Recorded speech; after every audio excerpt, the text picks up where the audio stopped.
C'est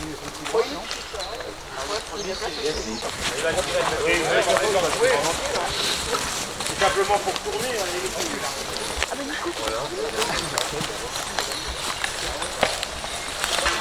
Aujourd'hui, c'est pratiquement la dernière épreuve qui consiste pour cette année 2014 au concours, bien sûr, avec le concours de bûcheron, mais qui clôturera, si j'ose dire, le comice du monde rural du canton de Sainte-Maure-de-Touraine. Et aujourd'hui, nous avons un temps superbe et des concurrents qui sont, allez, j'allais dire, plus jeunes les uns que les autres, mais qui ont déjà une grande expérience en ce qui concerne l'abattage du bois. Il est vrai que ce sont des professionnels malgré tout, parce qu'aujourd'hui, le travail du bois et de la forêt se sont faits par des professionnels. Et aujourd'hui, on les voit à l'épreuve et je dois dire que ce sont tous des pros. Donc le concours est ouvert à toutes et à tous. Et aujourd'hui, bien, le concurrent qui sortira vainqueur eh bien, aura toutes mes récompenses et toutes mes félicitations. Merci, à tout à l'heure.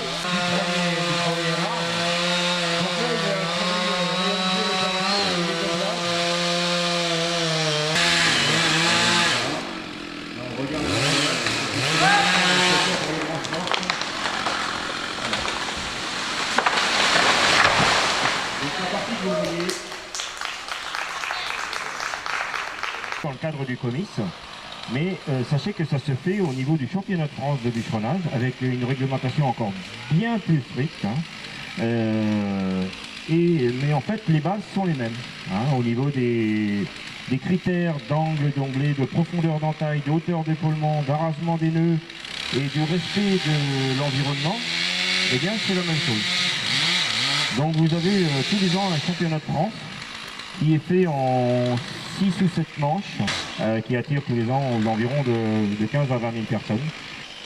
Et donc le champion de France et le deuxième participent tous les 4 ans au championnat du monde qui a eu lieu, si je ne me trompe pas, au mois de juin cette année, en Estonie.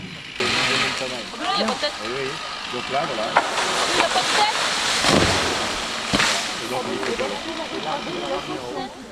Bravo Esteban, parce qu'il l'a bien négocié, parce que l'arbitre n'est pas là.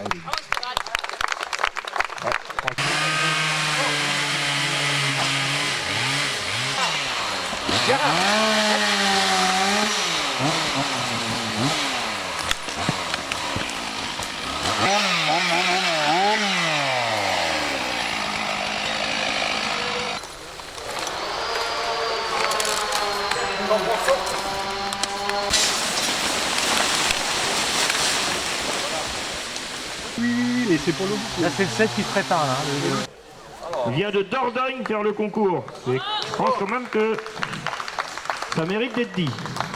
Et là, à mon avis, c'est bien parti. Il a prévu,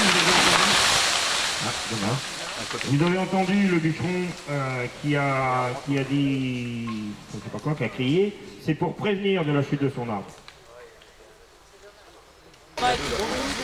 Ça, il a quel âge celui-ci environ? Oh, il n'était pas très vieux, hein. 50 ans, hein? Ah oui. Ah oui, quand même. Et plus vieux qu'un certain nombre d'entre eux. Il y en a qui, à mon avis, qui ont passé le centenaire, là, dans les gros comme il y avait en bas. Et celui-ci, non, il n'est pas très vieux. Donc là, vous avez vu, le bûcheron, il a fait donc l'opération des doblages en respectant bien de descendre droit, de ne pas aller mordre dans l'arbre qui va pénaliser le bois pour plus tard, l'utilisation du bois. On doit garder, si on mettait une règle, on doit garder ça droit. Ensuite, eh bien, je vais me servir de monsieur Launay. Comme jalon. Alors, c'est juste. Je m'écarte un peu. Non, c'est pour vous essayer de vous expliquer. Imaginez donc le bûcheron, il a décidé de mettre le jalon Monsieur Launay. La première chose qu'il va faire, c'est de faire son entaille. Il va positionner sa tronçonneuse. Vous voyez le trait noir qui est sur la machine, là, qui fait tout le tour de la machine. Eh bien, il va positionner ce trait noir dans l'axe. Ensuite, il prend sa tronçonneuse, comme je vous expliquais tout à l'heure, bien dans le cintre. C'est là qu'on commencera. On met notre trait noir dans l'axe. On descend jusqu'au sol en faisant descendre la tronçonneuse, bien évidemment, horizontalement, ni comme ça, ni comme ça. On fait descendre notre tronçonneuse jusqu'au sol, jusqu'à temps qu'elle touche, puisque vous avez 2 cm entre la base de la machine et la chaîne, donc vous ne craignez pas de toucher la terre. Donc vous avez fait ça. Et ensuite, on met bien ça de niveau et on va rejoindre le trait qui a été fait initialement, le trait de plafond, sans les chevaucher. Donc quand vous avez fait l'entaille, eh bien il suffit ensuite de reprendre bien évidemment d'arrière, mais de reprendre sur un arbre comme ça, avec 3 cm sur un niveau qui sera supérieur au trait du plancher. Donc le fait qu'il y ait 2 niveaux, eh bien quand l'arbre il va partir, il va se caler, il ne pourra pas glisser sur la feuille. Là où c'est le pire, c'est sur des peupliers. Parce que là, les peupliers, on les abat l'été. Pourquoi? Les peupliers, on les trouve dans les endroits humides. Donc souvent de fois l'hiver, on ne peut pas aller les exploiter. Et bien évidemment l'été, ben, les peupliers, il a toutes ses feuilles. Le peuplier étant un bois très flexible, pour ça d'ailleurs qu'on l'utilise pour faire les boîtes de camembert, très flexible, une tête de peuplier quand il y a du vent, elle peut bouger de 2 à 3 mètres en hauteur. Et c'est ça qui est très dangereux. Si jamais vous ne respectez pas la charnière, c'est-à-dire la petite bande de bois avec l'épaulement, ben, l'arbre il est livré à lui-même, vous ne le contrôlez pas.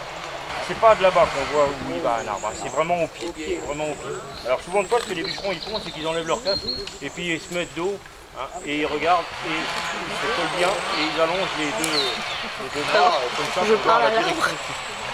Donc là en l'occurrence, la chute naturelle, quand on parle de la chute naturelle, c'est que si on sabrait l'arbre d'un seul coup, il tombe, il va là où il a besoin. Donc là en l'occurrence, sa chute naturelle, là je me mets bien, il a toutes ces branches là dans l'axe, donc la chute naturelle elle est là.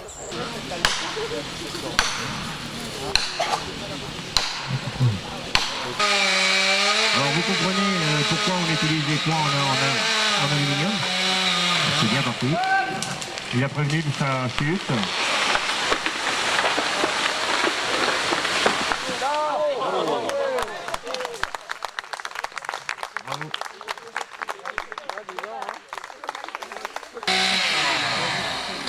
Comment ça s'est passé alors? Bien, très très bien, appréciation nickel, bon, petit chêne, mais bon... Tu fais ça depuis longtemps? J'avais fait la formation à la MFR de Loches, donc puis maintenant ça fait 2-3 mois là, que je suis dans une série, la série, pour pas faire de pub, Barbeau. Et donc du coup voilà, très sympa. Physique mais très sympa. Le métier de bûcheron, comme on dit, hein, c'est quelque chose de physique, on a l'impression que c'est un métier de bourru quoi, mais c'est un domaine assez secret parce qu'on ne le voit pas, parce que c'est dans les bois, c'est normal. Et du coup, c'est un domaine très sympa, on est en contact avec la nature. Et même si c'est très physique, il y a des conditions des fois dures avec la météo, etc. Mais c'est quelque chose que j'apprécie fortement, contacter avec la nature et puis préserver la forêt française et puis surtout le préserver. Voilà.